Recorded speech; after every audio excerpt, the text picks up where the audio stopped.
the FEELWORLD 4K Ultra Bright Monitor. Ooh, 7 inches? Man, can you look at that beauty? This monitor right here is the perfect balance between price and quality. Hey, it's John Bear, so happy to see your beautiful face again. And in this video, let's take a look at the FEELWORLD LUT7, and I will talk about it after using it in the field extensively. Well, maybe not extensively, there is still a pandemic going on, but I've used it enough to form a very strong opinion. So let's go.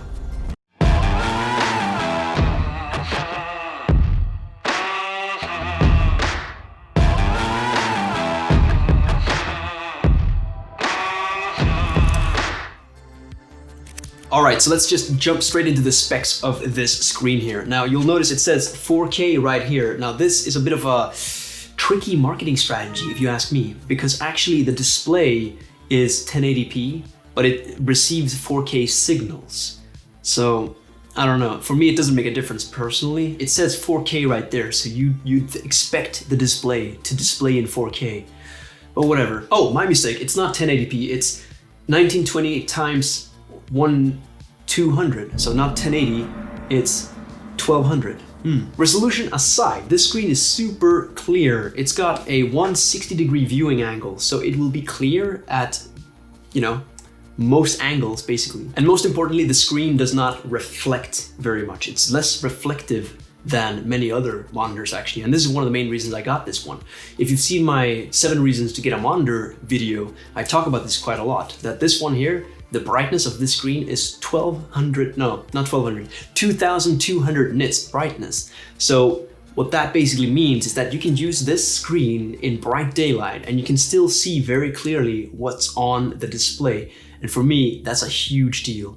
When I'm out filming with my camera and I got the tiny little flippy screen and I'm relying on that to frame my shot, in bright sunlight, that's practically impossible. And it forces me to use the viewfinder all the time. And so it just adds a bit of a hassle for shooting outside. You know, you have to always press your camera up against your eye. It gets very tiresome, and then you can't really review the footage properly. So having a monitor when you're filming outside, especially a bright one like this, is a game changer. Now, one of the things that I look for when I'm buying gadgets these days is to make sure that they have touchscreens. And this one has a touchscreen. For me, having touchscreen controls is so important. These days, if I pick up a camera that's a little older and it doesn't have touchscreen on the flippy screen, I lose my mind. It's like I can't set the settings on my camera anymore. I'm so dependent on touchscreen controls now. So this monitor having touchscreen controls is huge. Like, imagine having to press these buttons to navigate a menu when you can just like tap on the thing. It's awesome. Not only that, but this screen has multiple quick swipe commands. So you can increase the volume with a swipe, you can increase the brightness of the screen with a swipe, and you can bring up specific menus depending on where you swipe from. For me, that goes a long way in just making the screen like more reliable and usable altogether. Now let's talk about the size a little bit. It is quite heavy right now, but that's because I got 2 Sony batteries attached to it. I have the largest size you could possibly choose for this type of battery, but for me that makes sense because you can actually run a cable from this screen directly to your camera and power up your camera with the batteries on the screen. So it's like a power mount and monitor 2-in-1. And I know a lot of other monitors do this, but for me that's a super neat feature, and I'm happy that it's becoming a standard for monitors. So even with this weight added, look at this stand that it comes with. Like, the screen will stay in place no matter where you rotate it, despite the weight. And that is genius engineering, if you ask me. Just, that's very handy, you know, to be able to rely on it like that. The screen also has mounting points here and on both sides, making it a very versatile screen to use. When I'm filming these types of videos, talking head, I'll mount the monitor on top of the camera, and it's, you know, I can see myself clearly while I'm like, it's like a selfie mode, but then you can easily flip it around, mount it on a different spot. You know, if you need better access to the HDMI ports and everything, you can just change the mount to the other side.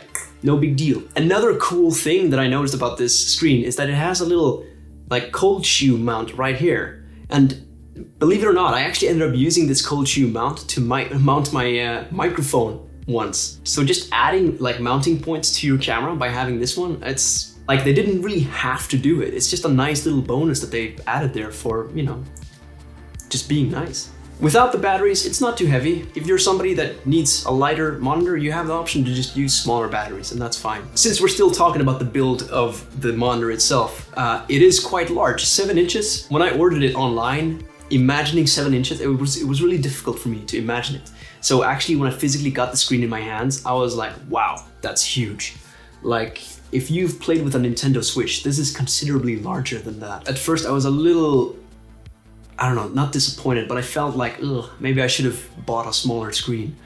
But then later I found out that the more real estate is actually really useful, because this screen supports RGB scopes, vector parades, and Luma scopes, which is really handy when you're shooting with a log profile.